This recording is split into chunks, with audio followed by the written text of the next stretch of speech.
just got an ominous court notice in the mail. At first, it doesn't make any sense. Payment to avoid garnishment. That's what it says. But what does it mean? Is this how a payroll garnishment starts? Can a bankruptcy stop a garnishment, you ask yourself? Are there other ways to stop garnishments? What are they? Perhaps you got the bank account version. Garnishment of other than personal earnings. No notice here. Suddenly, instantly, you're warned that you're under a court order not to remove any money from your bank account. But how are you going to pay your bills? Perhaps they didn't get the right bank account and you're wondering why you have a garnishment notice on a bank account that you don't actually have. Lucky for you, if they miss, they didn't get your actual account.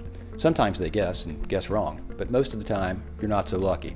Your paycheck could soon be hit for 25%, or your bank account could be reduced to $450, which is the amount the law says is protected. What kind of protection is that if they just wiped out your life savings? How will you protect yourself from the creditor attack on your paycheck and your bank account? How did all this begin? Think back. Do you remember being sued? You probably got a letter, certified letter, from some court sometime, or perhaps you weren't home and all you got was a notice to pick up the certified mail. Those are never good news. We all know that. Maybe you never went to pick it up or you forgot about it. When that happens, the court is supposed to send you the notice of the lawsuit by regular mail so you don't have to go pick it up, but sometimes that doesn't happen. And this may have been a long time ago. You might have forgotten about it, thought it went away. Nothing happened.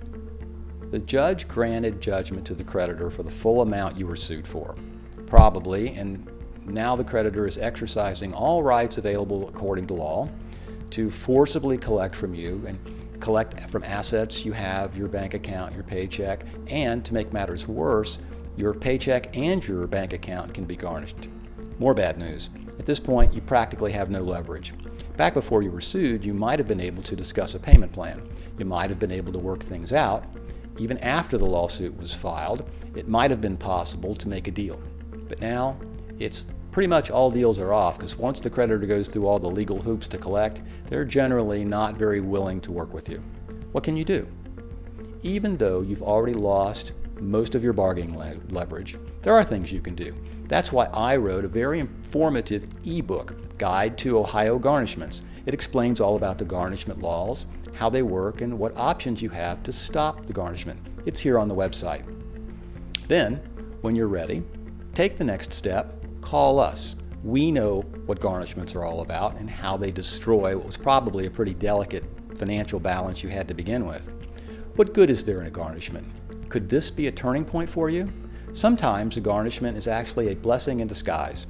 It reminds me of the famous quote by Alexander Graham Bell, the inventor of the telephone. He said, "When one door closes, another opens, but we often look so long and regretfully on the closed door that we do not see the one that is open for us."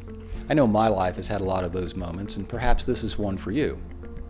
If you have a garnishment, you're now forced to look at options that you may not have considered, but will help you fix your bigger problem, perhaps. Garnishment is a huge threat to everything you have. You need to act now. Get the ebook and read it, then call us for a detailed plan to deal with the garnishment. The call is free, the consultation's free, but the peace of mind that you'll have once you put a plan together to stop the garnishment process is priceless. Call 937-748-1749 to schedule a free phone consultation.